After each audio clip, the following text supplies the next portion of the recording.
First of all, let me say that I am delighted to be back home at Harvard.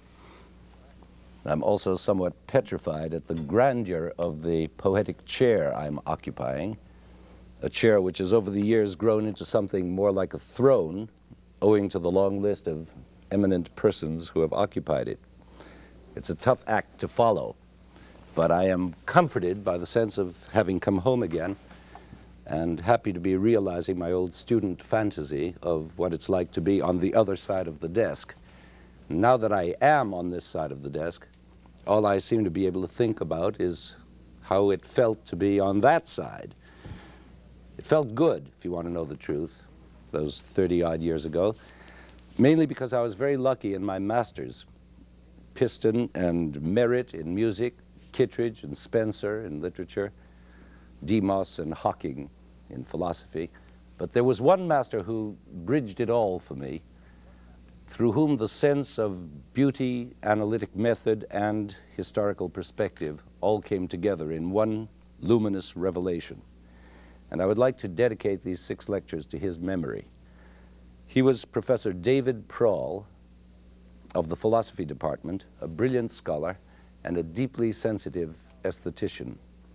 It was in this now disdained and rather unfashionable field of aesthetics that I learned from him not only a great deal about the philosophy of beauty, but also the fact that David Proll was himself an instance of the beauty he loved in mind, heart, and spirit.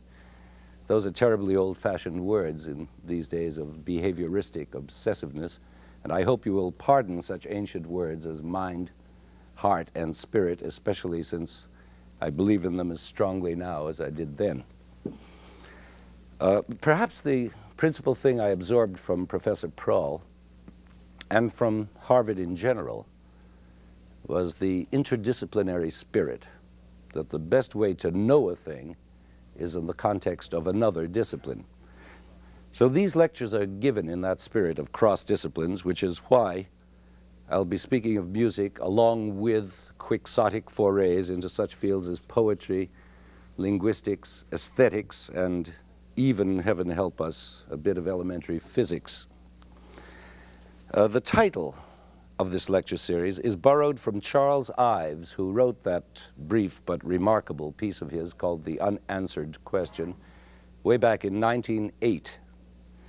Ives had a highly metaphysical question in mind, but I've always felt he was also asking another question, a purely musical one: whither music?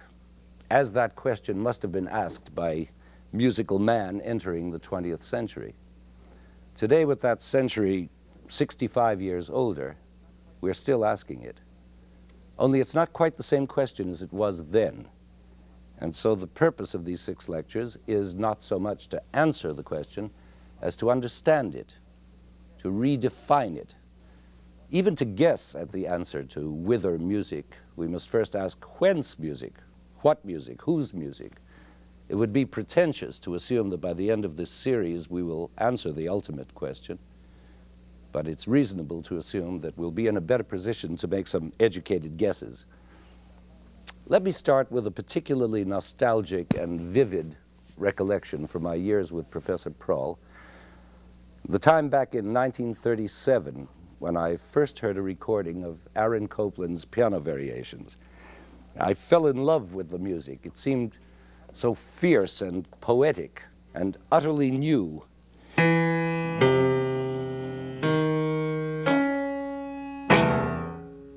This music opened up new worlds of musical possibilities to me, and I wrote a raving report on it for my aesthetics course.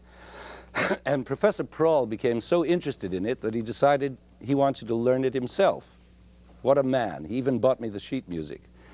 So I learned it and taught it to him, and he taught it back to me, and we analyzed it together.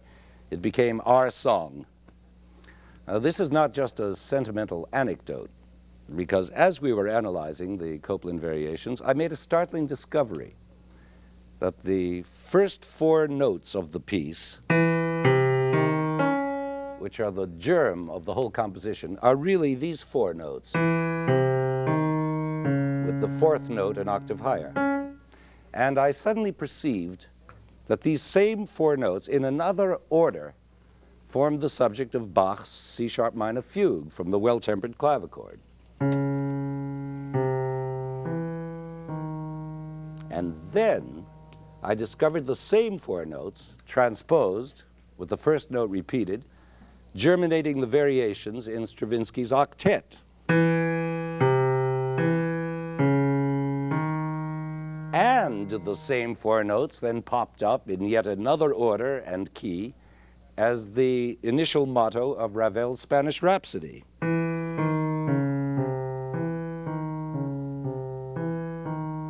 And on top of all that, I suddenly recalled some Hindu music I had heard. I was a big Oriental music buff at the time.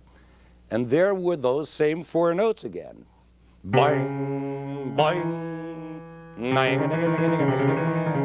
and at that moment, a notion was born in my brain that there must be some deep, primal reason why these discrete structures of the same four notes should be at the very heart of such disparate musics as those of Bach, Copland, Stravinsky, Ravel, and the Uday Shankar Dance Company.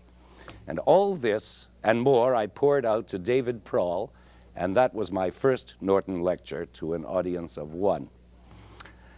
From that time to this, the notion of a worldwide inborn musical grammar has haunted me. But I would never have dreamed of basing a lecture series on a notion so ill-defined and apparently non-verifiable if it were not for the extraordinary materials that have appeared in recent years on the similar idea of a universal grammar underlying human speech. I've been profoundly impressed and encouraged by the burgeoning of thought in this relatively new linguistic area, an area that might be called Chomskyan.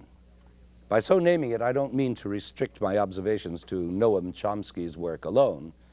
It's a term of convenience, since he is the best known, most revolutionary, and best publicized name in that area. Along with his colleagues and disciples, many of whom are now in radical disagreement with him, he has produced a body of work that has reinvigorated linguistics to a point where it seems new light may be shed on the nature and structural functions of that elusive thing called mind.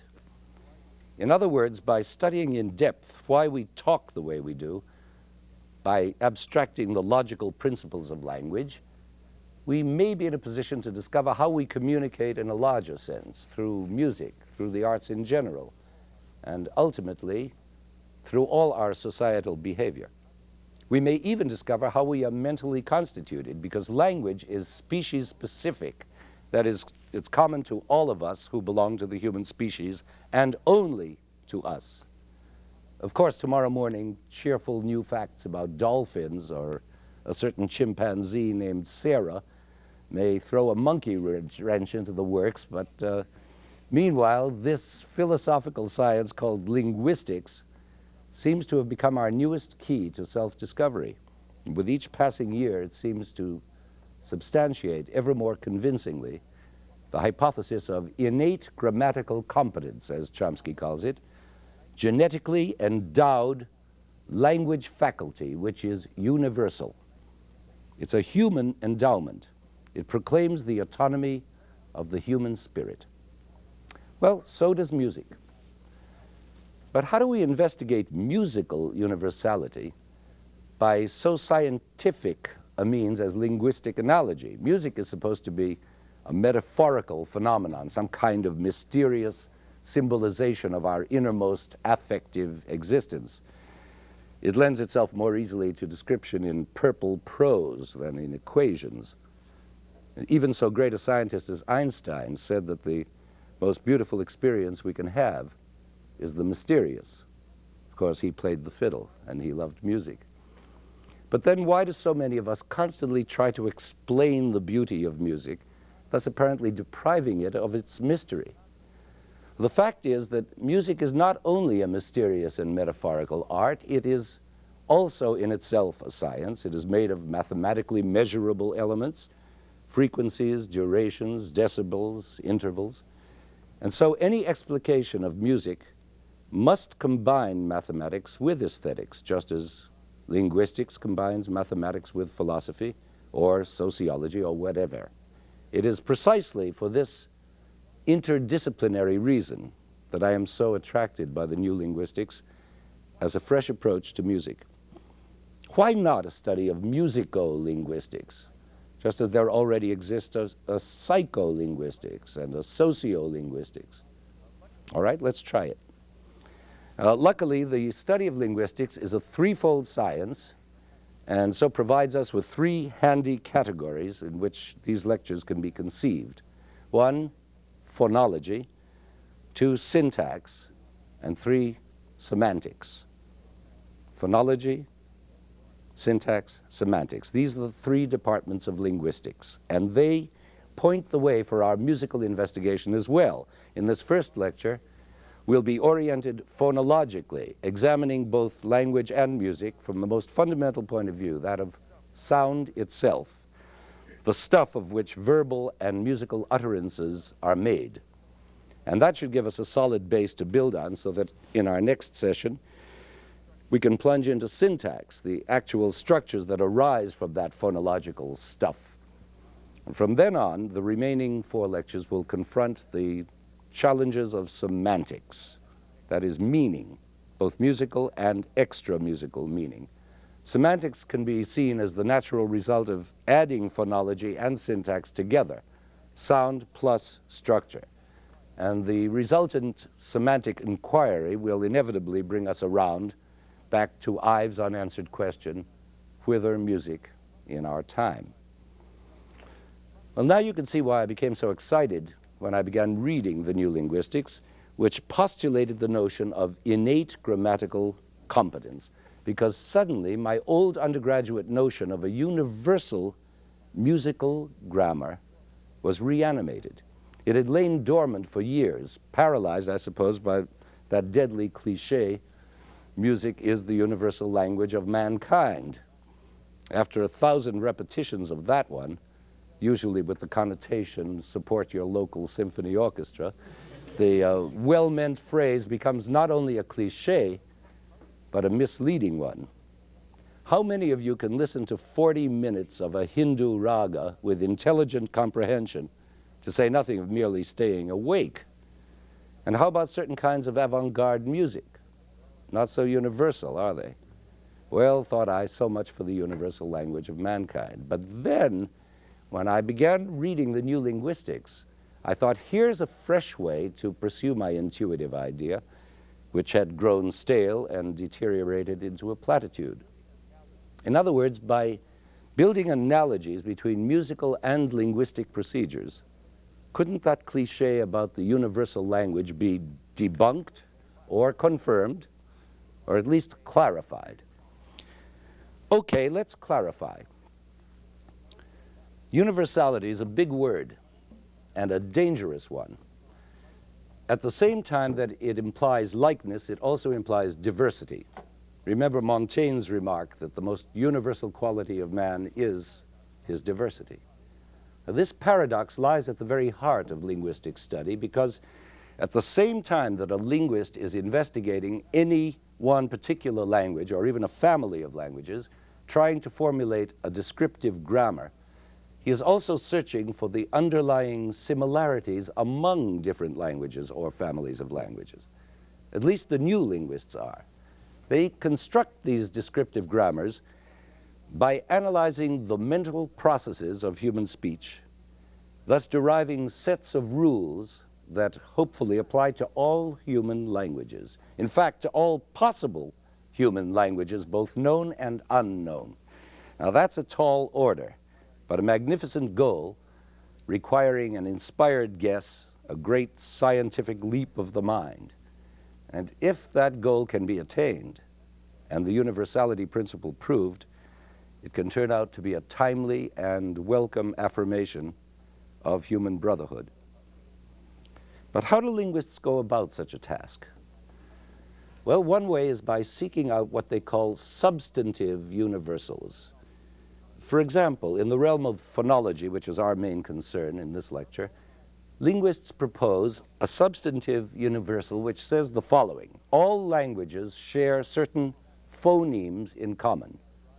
That is, minimal speech units that arise naturally from the physiological structure of our mouths, throats, and noses. Since we all share those features, we share likewise the sound ah, for instance, a sound produced by simply opening the mouth and vocalizing. Ah.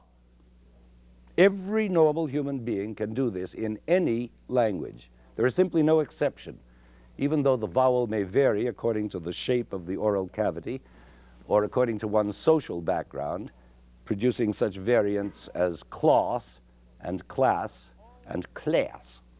But they are all versions of the same phoneme ah, and so must be considered universal. Now that's a substantive universal for you. Other linguists, of course I'm skipping enormous numbers of other substantive universals and distinctive features, and I don't want to burden you with all that. But certain other linguists go about seeking universals in different ways, such as etymologists, who point out that the interesting thing about the Spanish word hablar, to speak, and the Portuguese equivalent, falar, to speak, is not that they seem to be totally different words, but that they are the same word, deriving from the same Latin root, fabulare, but with phonetic deviations. Now, let's not go into why they deviated, though it's a fascinating subject. Let's agree only about the common origin. There's the key, common origin. Because if one continues in this way, working backwards through history in search of even earlier common origins, one arrives at startling points of universality. Only such investigation has to stop short as soon as written languages run out, because obviously the ultimate evidence of universality in speech is to be sought in the oldest languages of man, prehistoric languages which preceded, so to speak, the Tower of Babel moment in human evolution. But such ancient languages simply don't exist. They were spoken millions of years ago, long before written languages were developed, which was only thousands of years ago. And so, being stuck without written evidence, historical linguists are forced into speculation. Ideally, what they're seeking is a parent language, one universal tongue that may have been common to all of early mankind. And that's the tallest order of all, because it means wandering in the mists of prehistory. One tangible accomplishment, at least, has been to find a name for this field of inquiry, and that name is monogenesis, denoting the theory of all languages springing from a single source. A fine word, monogenesis, and a thrilling idea. It thrills me, anyway, to the point where I stayed up all of one night making monogenetic speculations of my own. I tried to imagine myself a hominid and tried to feel what a very, very ancient ancestor of mine might have felt and might have been impelled to express verbally. I scribbled pages full of basic monosyllables which felt somehow right, which seemed to belong together, and which delighted me with their curious logic. I began by imagining myself a hominid infant, just lying there, contentedly trying out my newfound voice. And then I got hungry, calling my mother's attention to my hunger. And as I opened my mouth to receive the nipple, lo, I had invented a primal word, ma, mother.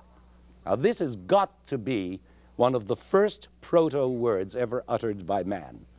Still to this day, most languages have a word for mother that employs that root, ma, or some phonetic variant of it. All the Romance languages, mater, madre, mère, so on, the Germanic, mutter, moder, the Slavic, mat, matska, the Hebrew, ima, Navajo, even Navajo, shima, even Swahili and Japanese and Chinese, they call her mama. Well, that was a small triumph, but then I began expanding. What about ma plus L, say, mal? Now there's a proto-syllable for you. And my first association, of course, was with all the familiar words connoting badness, malo, male, mauvais, all Latin-derived languages, of course. But then I thought, in the Slavic family of languages, that syllable connotes smallness, mali, malinki, and so on. Sudden hypothesis. Could there just possibly be a monogenetic connection way back then between the concepts of badness and smallness? Why not? Remember, we're being hominids now, and it's perfectly conceivable that what's small must be automatically bad. To be small is to be weak, to be only human, as against the powerful gods, as against a huge magical earth and sky. Hence, weakness is undesirable, hence bad. It's bad to have a small harvest, small energy, small stature, small dinner. Malo. Well, then, I thought, if that's true, then big must equal good. There must be a corresponding kinship between bigness and goodness. So on I went, searching through all the dictionaries I could find, and what do you think? I found it. Look, the most familiar root denoting bigness is gr, grr, the growling of the big tiger, producing all those big words, grande, grandir, gros, great, grow, and even including groot in Dutch, where the G is softened to a guttural ch. Now, these are all Latin and Germanic, but again look at the Slavic, where again the G is gutturalized to ch, and behold the glorious word charoshi, which means so inevitably and comfortingly good. And chrabri is brave, and big, brave, good, and God. Somehow it all adds up. Way back, before and behind and beyond all these comparatively recent languages, there must lurk, I fondly hoped, one universal parent tongue which contains the great simultaneous equation, big equals good and small equals bad. Triumph. But why am I burdening you with my private game playing? This less than scientific speculation. It's hardly what a linguist would call authentic. And I cannot say strongly enough that I claim the right to be wrong. It's every teacher's academic right, and I stand ready to take the risk involved, just as any theorist or scientist does.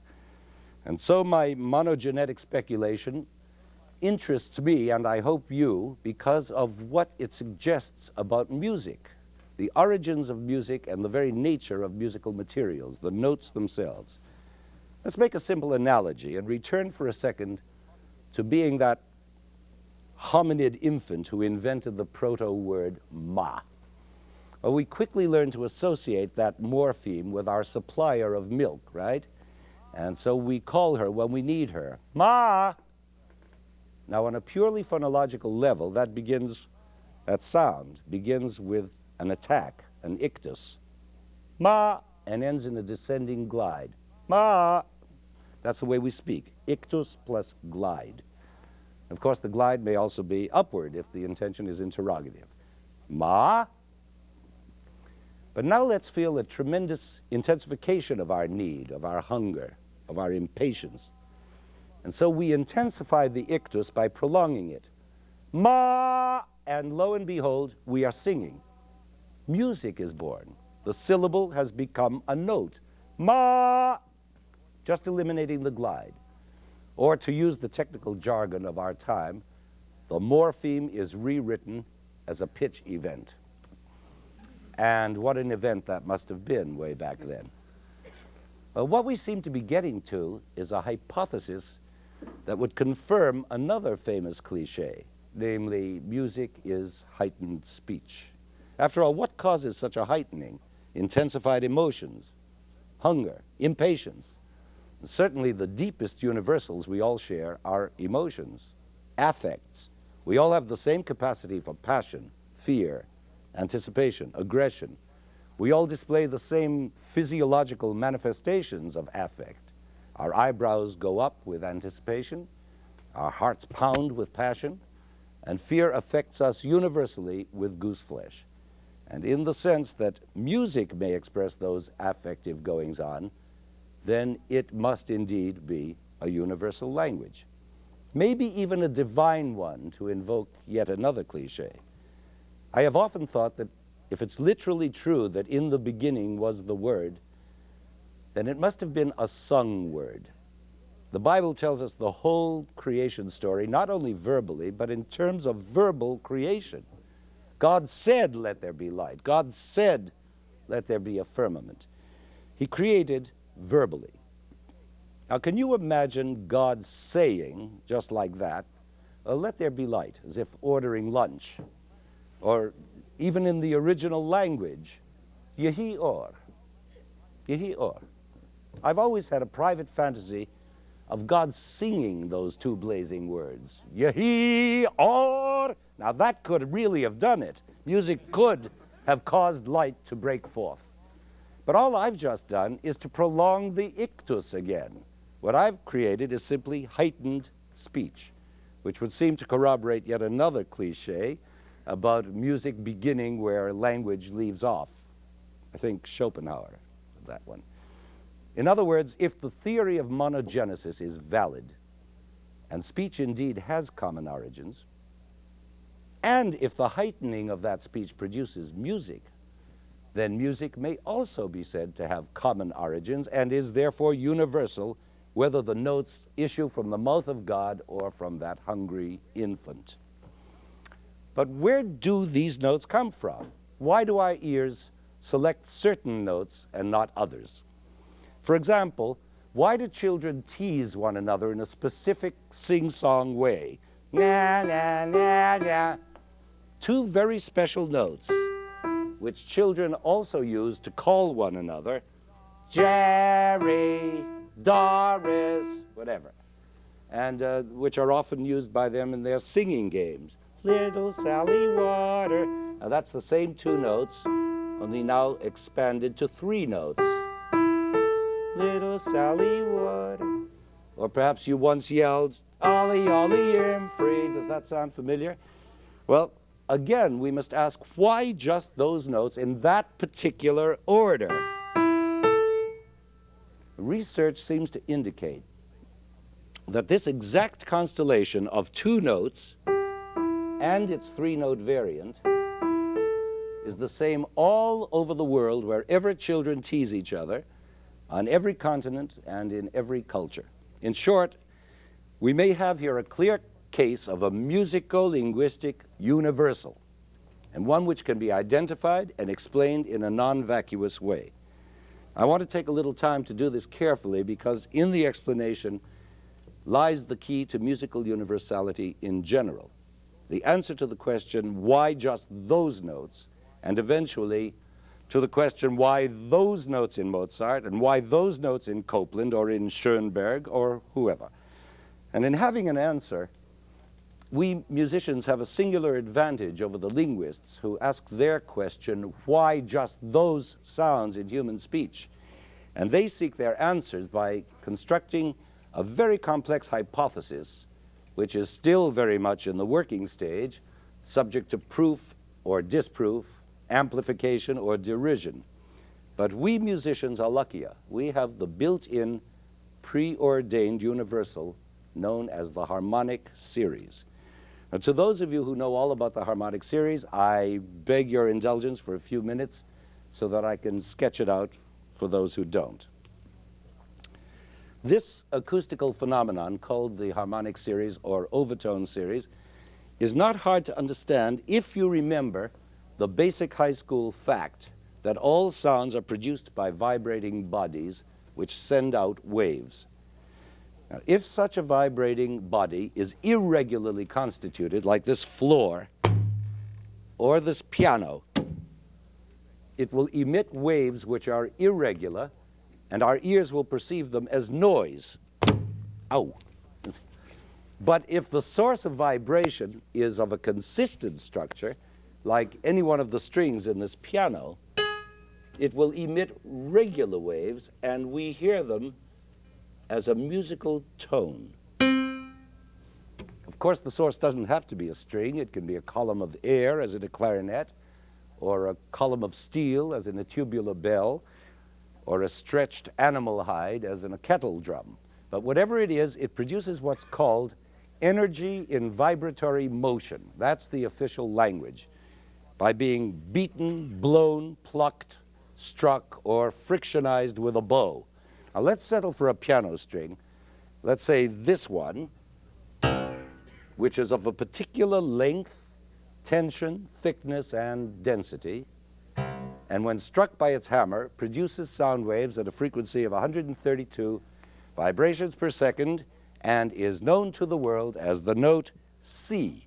Now comes the interesting part. If I sit at the piano and play that low C, you may think you're hearing only that one tone, a dark, rich bass note.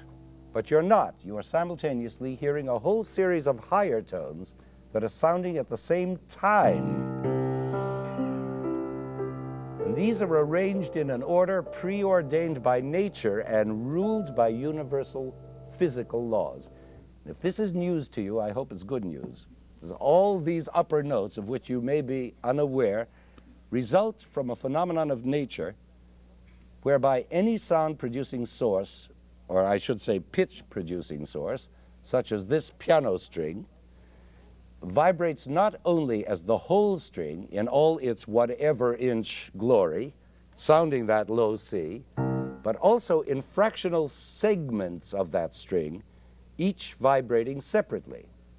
It's as though the string were infinitely divisible into 2/2, into 3/3, 4/4, and so on. And the smaller those segments are, the faster they vibrate, producing higher and higher frequencies, and therefore higher and higher tones, overtones, or harmonics, as they're sometimes called. Now, these overtones or harmonics are all sounding together with the fundamental sound of the full string. And this is the basic principle by which the entire harmonic series is generated, starting on any fundamental tone. Now, if you already knew all that from high school physics, you will also know that these overtones are naturally less apparent to the ear than the fundamental, which is in this case low C. And in fact, they sound more and more faintly as they go higher. Now, any note I strike will contain its own series of overtones. But the lower the note I strike, the more abundantly audible will be its harmonic series, which accounts in part for the comparative richness of this low C. Now remember, I spoke of a preordained order in which the overtones appear. Let's see if I can make you actually hear those overtones in that order. The first overtone of the series, according to the laws of physics, has to be exactly an octave higher than the fundamental C we've been hearing. In other words, it's going to be this C, an octave higher. Now, if I silently press down the key of this higher C and hold it so that the string is free to vibrate, and then abruptly strike the fundamental C, an octave lower, what do you hear? You are clearly hearing the first overtone vibrating sympathetically an octave above its fundamental. I hope you heard it, did you? Listen again. Clear as a bell. So obviously this upper C is an integral part of the C an octave below. It's a built-in harmonic sounded by the 2/2 of that lower string vibrating independently. The next overtone of this preordained order results from that same fundamental string vibrating in 3 parts. And this one will be the first different overtone. That is the first one you'll hear other than a C. And it's going to be a G, this G. And now let's repeat our experiment. I press this new one down silently, and then again strike the fundamental C. What do we hear now? That G, right? A new tone, again clear as a bell. You want to hear it again? Now we've just reached a very significant point. Have you noticed that the fundamental tone and its first overtone are really the same note, C, but an octave apart? But this new overtone, G, is a fifth away from C. So we now have two different tones, and once they are established in our ears, we are in possession of the key to the whole tonal system, a system based on the concept of tonic and dominant. Tonic and dominant. This C represents the idea of tonic, which has the function of establishing the tonal center of any given key. And the function of the dominant is to aid and abet in the establishment of that tonality through a special relationship it enjoys with the tonic, owing to their proximity in the harmonic series. But more of that later. Right now, on to the next overtone, which is again a C, a fourth higher than the G we just heard. Shall we repeat the experiment? I press it down silently. There it is. You hear it? We'll do it again. Now the next one is again a new pitch, this time a third higher than its predecessor. Notice that the intervals are getting progressively smaller as we ascend the series. It began with an octave, and then a fifth, and then a fourth, and then now a third. And this new overtone will be this note E. Listen. It's a bit fainter, but it's there for all to hear. Shall I try it again? Hear it way back there? One last time. It's clear.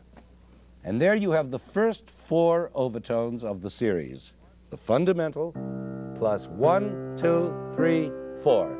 Three of which are different pitches. Those three. Now it must be obvious to you that these three notes, rearranged in scalar order, constitute what is known as the major triad, which is the very nucleus, the cornerstone of most of the music we hear from day to day, whether it's a symphony or a hymn or a blues. And this triad, with its tonic-dominant relationship, plus the third sandwiched in between, this triad is the foundation of Western tonal music as it is developed over the last 3 centuries or so, along with the development of our Western culture in general. And let's not make the mistake so many people make of regarding this triad as a basic universal. That's a misapprehension that's far too common, in that it fails to recognize that our Occidental culture is only one of many world cultures, in spite of its current prevalence and worldwide influence, and in spite of the fact that it thinks it's the only important culture.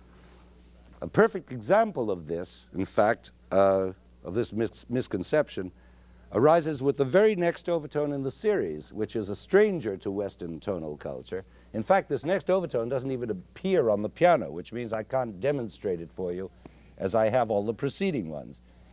More exactly stated, it is not to be found on the piano in its natural, pure form as it derives by physical law from that fundamental C string. Let me digress for a moment to tell you why. You see, this piano, like all keyboard instruments, is a tempered instrument, which means simply that its notes have been tempered or tampered with. I don't mean a joke by that. I just mean to clarify the word, so that each one of these notes can serve its function in all 12 keys at once. This readjustment in tuning became inevitable when music reached its tonal adulthood around 1700 and found that it didn't have to remain in one key from the beginning to the end of a piece, but could modulate from one key to another in the course of it. But the notes deriving naturally from the harmonic series will work in only one key at a time. Do you follow that? One key at a time. That is, what's in tune in one key is likely to be out of tune in another. Would you believe that if this piano were to encompass only natural, untempered tones, this single octave space would have to contain 77 different keys? Well, you can understand that a compromise had to be made somewhere. And that somewhere was the moment in history when the rapid development of tonal harmony coincided with the equally rapid development of keyboard instruments with their fixed, unchangeable tones. And that's how the tempered clavichord came to be, to say nothing of this Baldwin Grand. And that's why I can't play you this next overtone.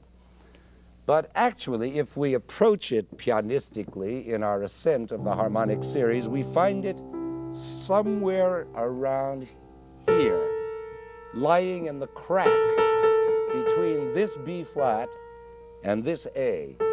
It's one of those blue notes.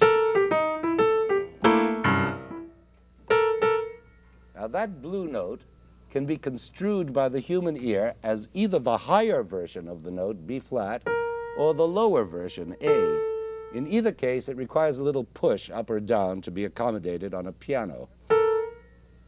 But whichever way we construe it, it becomes our newest overtone. So we are now equipped with 4 different overtones: the C, plus the G, plus the E, plus that blue note, that dubious A. Or if we rearrange them in scalar order, C, E, G, and sort of A. And here we hit a real musico-linguistic universal, because now we can understand and explain that famous worldwide teasing chant. Na, na, na, ollie, ollie, im free. Because all it is a constellation of those first 4 different overtones with the tonic omitted, or rather implied. You see, this tonic C, which is the same note as the fundamental C, is heard in the mind's ear, and only the 3 new overtones are sung. And so these 3 universal notes are handed to us by nature on a silver platter. But why are they in this different order? Because that's the very order in which they appear in the harmonic series. G, E, and sort of A, and Q, E, D. Now this is a substantive universal, the sort of thing linguists hunger for, but the likes of which are simply not available to them. Indeed, as we ascend further in our harmonic series, more and more fascinating and incontrovertible universals keep appearing.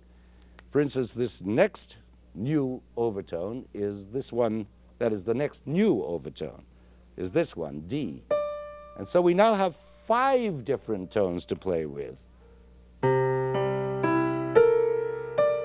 which we again put into scalar order. And presto, a new universal is given us, the 5-note or pentatonic scale. Now, because of that dubious last note, the scale can take either of 2 forms, one culminating in B flat and the other culminating in A. Now, let's opt for the second of these, the lower one, which is by far the most common of the 2. Now, this is humanity's favorite pentatonic scale. And by the way, this is the scale you can find so easily on your own piano by playing only the black notes. In fact, the universality of this scale is so well known that I'm sure you could give me examples of it from all corners of the earth, as from Scotland, pure pentatonic, or from China,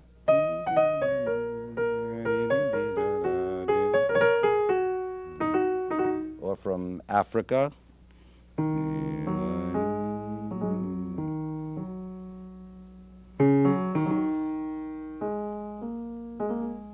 and from American Indian cultures, and from East Indian cultures, and from Central and South America, and Australia and Finland, and, well, that's a true musico-linguistic universal. But let's be careful about making linguistic analogies. We could conceivably equate a fundamental tone, such as this C, with the basic morpheme ma, which we discovered before, and then extend the parallel by equating the overtones of that fundamental C with a set of words evolving from that ma syllable.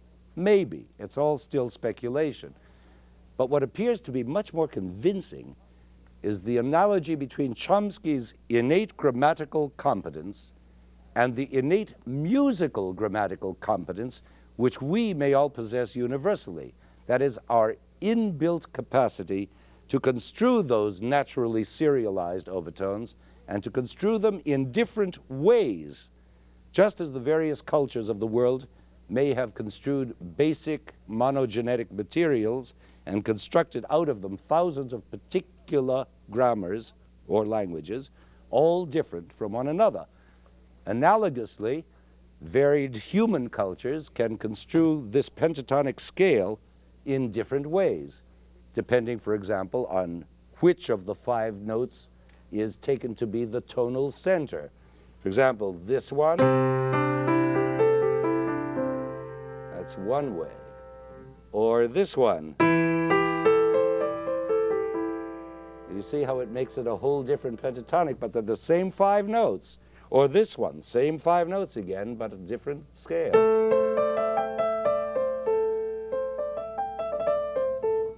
And there is always that blue note to be considered. If the ear construes it as the upper B flat instead of the lower A, it will give us a whole other pentatonic scale, which produces some beautiful African music.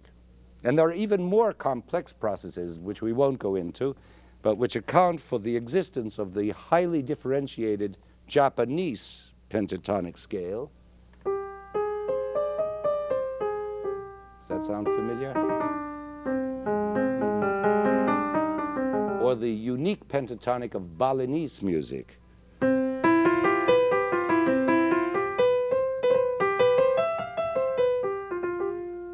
But enough of pentatonics. I think we've seen enough of the way the harmonic series operates to recognize the fact that as we ascend the series, always finding new tones to be added, there we are, to be added to our collection, we can eventually account for 6 and 7 note scales, including Greek modes and church modes, and the diatonic scales, both major and minor, and eventually all 12 tones of our so-called chromatic scale,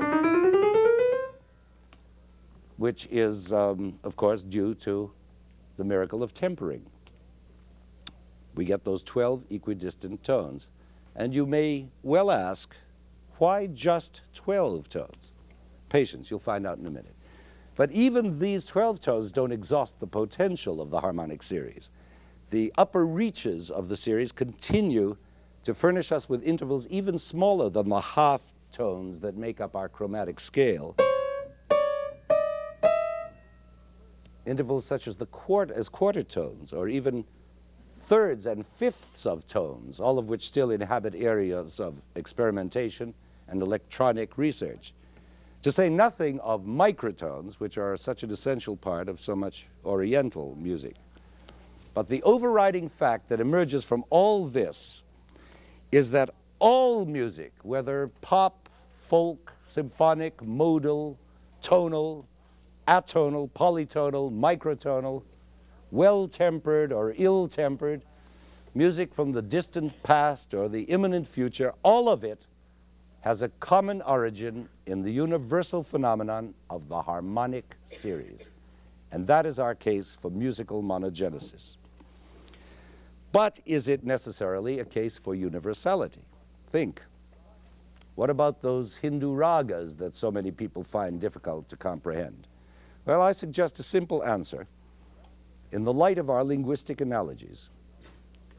Just as the grammars of human languages, even mutually unintelligible ones, may have sprung from the same monogenetic sources, so in the same way, highly varied musical tongues, which are also strangers to one another, can be said to have developed out of their common origins.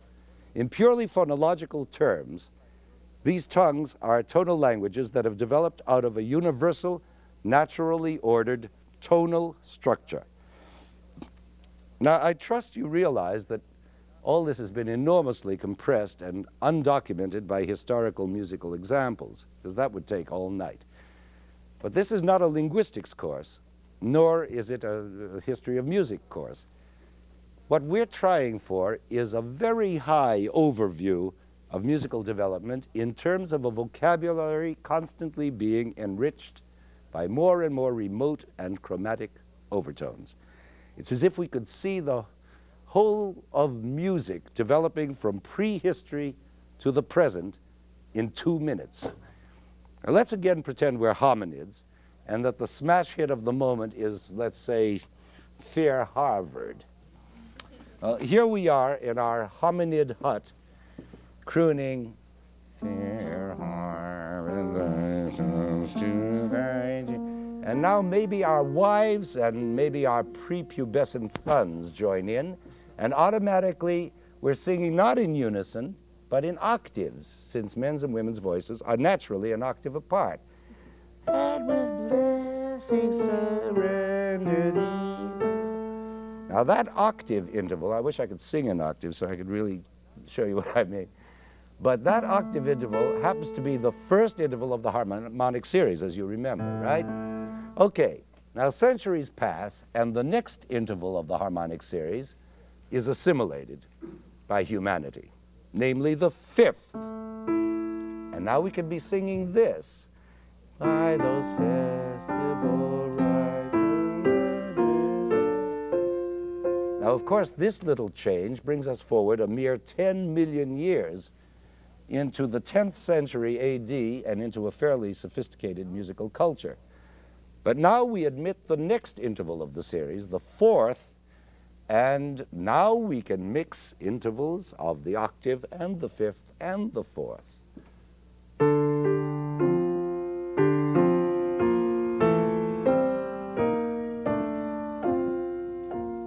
Well, that's beginning to sound like polyphony.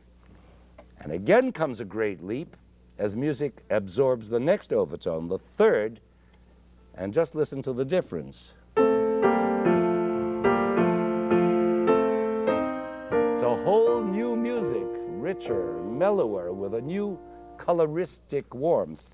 And as we know, this new interval of the third, because I like the older sound better, but anyway, as we know, this new interval of the third introduces into music the phenomenon of the triad, so that now Fair Harvard can begin to sound more like its Victorian self. And so there is born what we now call tonal music, a stable tonal language firmly rooted in the basic notes of the harmonic series, the fundamental and its first different overtone, the fifth, now and forevermore to be known as the tonic and the dominant. And that fifth interval really does dominate, because once this tonic-dominant relationship is established, it's a field day for composers. There can now be fifths of fifths of fifths of fifths, each one of them a new tonic producing a new dominant, a whole circle of fifths, 12 of them in fact, always winding up with the starting tone, whether proceeding upwards, let's say from the low C, G, D, A, E, B, F sharp, C sharp, G sharp, E sharp, B flat, F, C.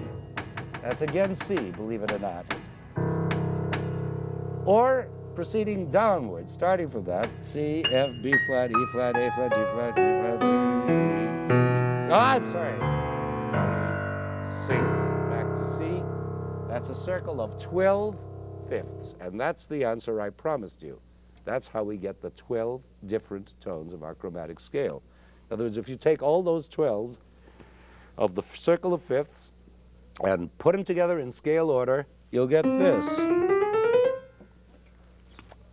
And what's more, those 12 notes generate a circle of 12 keys through which, thanks to the perfecting of the tempered system, composers can now go freewheeling at their own chromatic pleasure. Now this means that ultimately Fair Harvard can sound like this. Now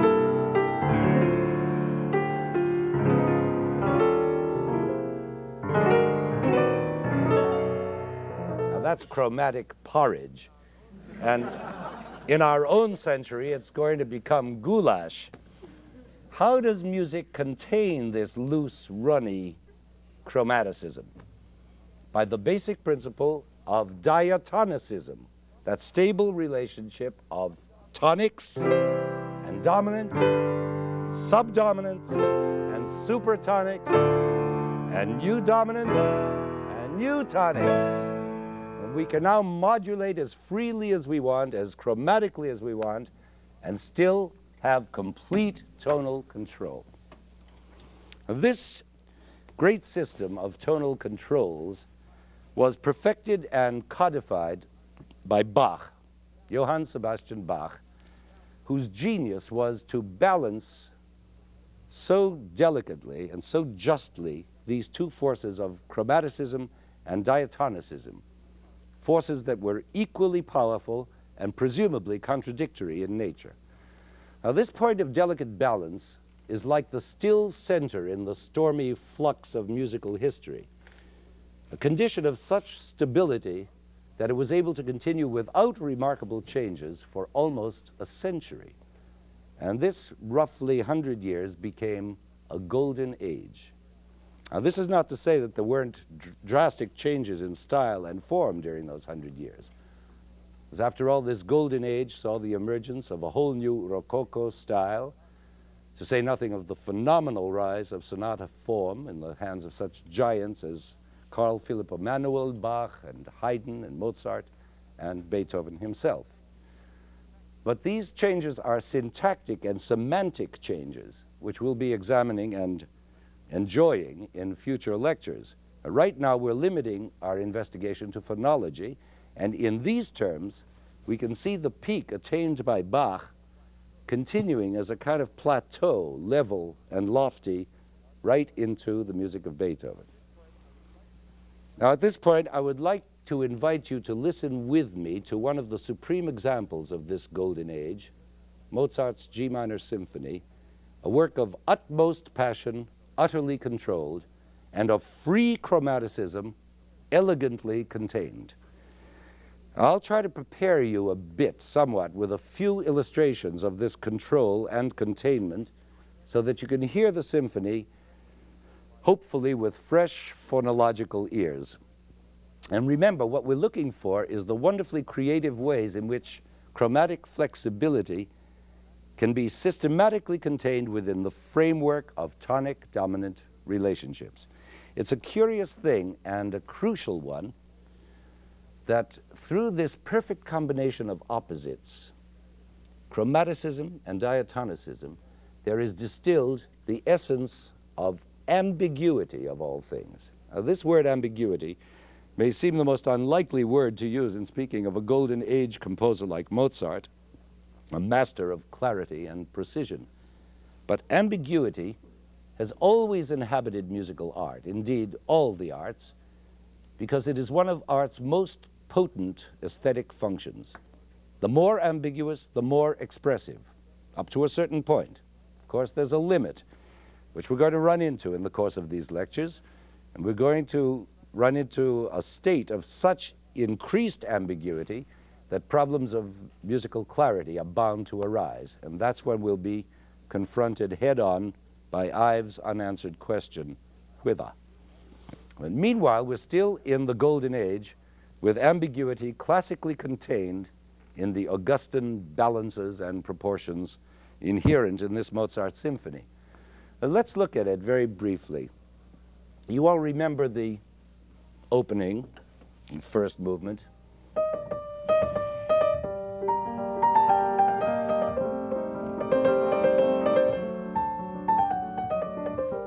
Now, this whole section moves quite easily and diatonically from its G minor tonic to its first cadence, which is, naturally enough, on the dominant. And just as easily slipping back into the tonic. Back we are. Now, of course, you remember that this tonic-dominant relationship arises from the adjacency of the fundamental tone, in this case G, with its first overtone, that basic interval of the fifth. And from there, the music proceeds by a circle of fifths, a downward circle of fifths, to its relative major B flat, which is exactly where it's supposed to be for the appearance of the second thematic section.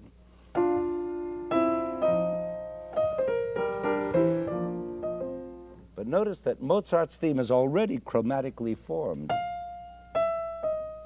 and it gets more so as it goes on, and even more so when it repeats. What's this? A whole new key, A flat major, sudden new key, unrelated to either B flat or G minor. How did we get here? By the well-known circle of fifths. Do you hear those stable consecutive fifths striding inexorably from dominant to tonic in the bass? Dominant, tonic, dominant, tonic, dominant, tonic. While above, the melodic line descends by chromatic half steps into the nether regions of A flat major. There's that classical balance we were talking about. Chromatic wandering on the top, but firmly supported by the tonic dominant structure underneath. And you see now what I meant by the beauty of ambiguity. It's the combination of those two contradictory forces, chromaticism and diatonicism, operating at the same time, that makes this passage so expressive.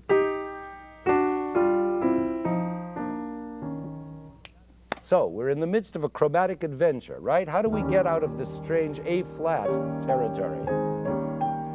By a simple chromatic shift, like side-slipping on skis. And there we are, back safely in B-flat major, where we belong. Now, if you could follow that, you can follow any number of similar adventures. For instance, the way Mozart starts his development section. He's established us firmly in B-flat major. But no, off he goes on another chromatic adventure, which lands us in the impossible key of F sharp minor. Now, this was done by absolute whim, arbitrarily. It's a bit of chromatic acrobatics, if you will, startling us into a development section, which is just what a development section should be, startling new looks at old material. But eventually he must get us back to a recapitulation in G minor, the original home soil. And he's completely free to make this journey as chromatically as he wishes. His fantasy is totally released. It's a development section. It's freewheeling time. But even here, the basic diatonic laws contain and control that freewheeling passion and fantasy, and all by those progressions of fifths, the dominant seeking its tonic, and each tonic turning into a dominant seeking its tonic, and that turning into a dominant seeking its own tonic over and over again. We were in F sharp minor, right? Now, through a sequence of such progressions, he changes that F sharp tonality from a tonic function to a dominant function, which is seeking its tonic B natural. And here we are.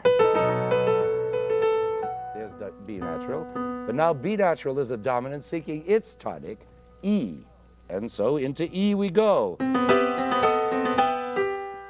And by the same chain of fifths, E seeks A. That's A. And then A seeks D. And so on through the circle until we're finally led back home to G minor. But even this lead-in to the home key is chromatically written, firmly held in place, of course, by a dominant pedal.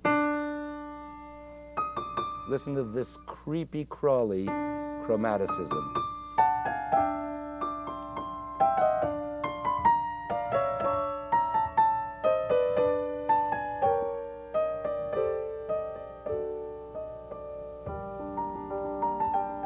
Back to our oh so gratifying and welcome recapitulation in G minor. Now, I must point out that these adventures are much more complex and subtle than I've made them sound. The procedure is not always exactly by fifths, and there are twists and turns which would take hours to describe accurately, even to a classroom of Harvard music students. The best I can do is to give you some insight into this marvel of ambiguity, the diatonic containment of chromaticism, so that when you hear, for instance, in the second movement, this extraordinary chromatic passage,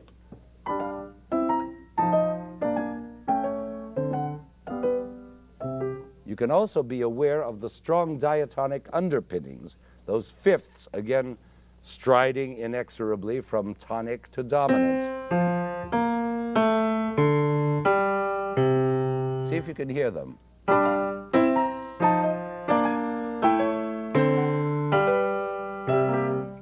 Even in the third movement, the minuet, which is extremely diatonic, it's hardly chromatic at all. Mozart can't resist, just before the end, one of his charming chromatic excursions. But instantly, it all writes itself in a classical dominant tonic cadence. But the most breathtaking chromatic trip of all occurs in the final movement, which begins, as you remember, innocent enough and tonally not too eventful throughout the whole exposition. But then again comes the development section, and all hell breaks loose.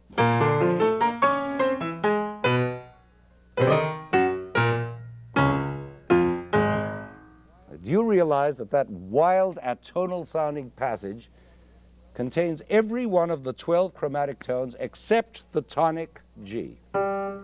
What an inspired idea. All the notes except the tonic.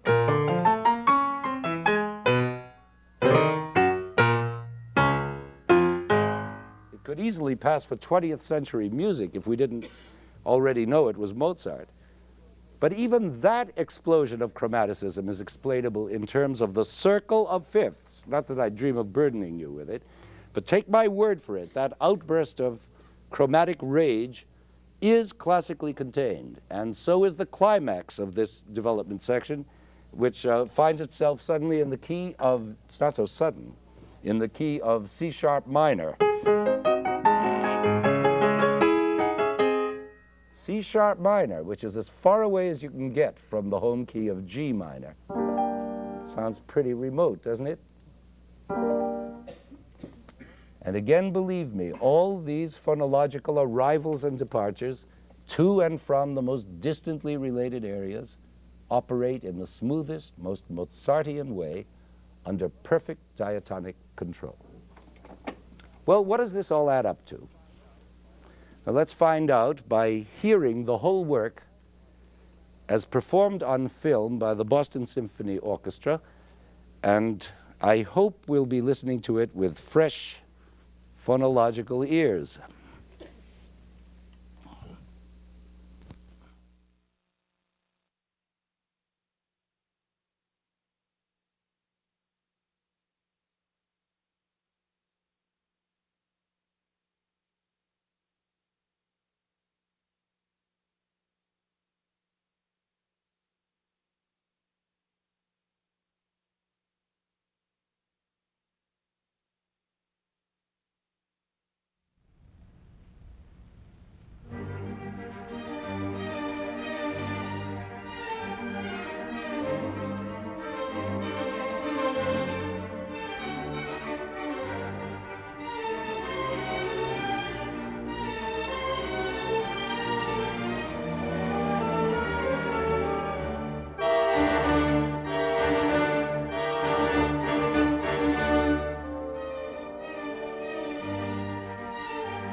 What a piece. Now, last night, at the first presentation of this lecture, the Harvard Square Theater, this performance of the Mozart Symphony was interrupted in the middle of the first movement by a bomb scare. And we all had to go out into the street, nobody knowing whether we were going to come back and resume or not, and wait for almost an hour until we had word that the police had cleared the whole theater. And during that wait, I must say that I was sick at heart and overcome by despair, because why had I been talking my guts out for an hour and a half on human brotherhood and universality, only to have this kind of despicable disproof of human brotherhood thrown in our faces?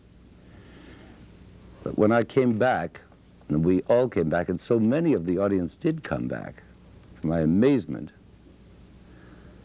and listened from the beginning again through to the end of this symphony, I must say that my faith was restored and doubled, not only by this incredible piece of music, which I guess if one had to point to a work that symbolized in itself the essence of the whole Faustian experience of man since the Renaissance.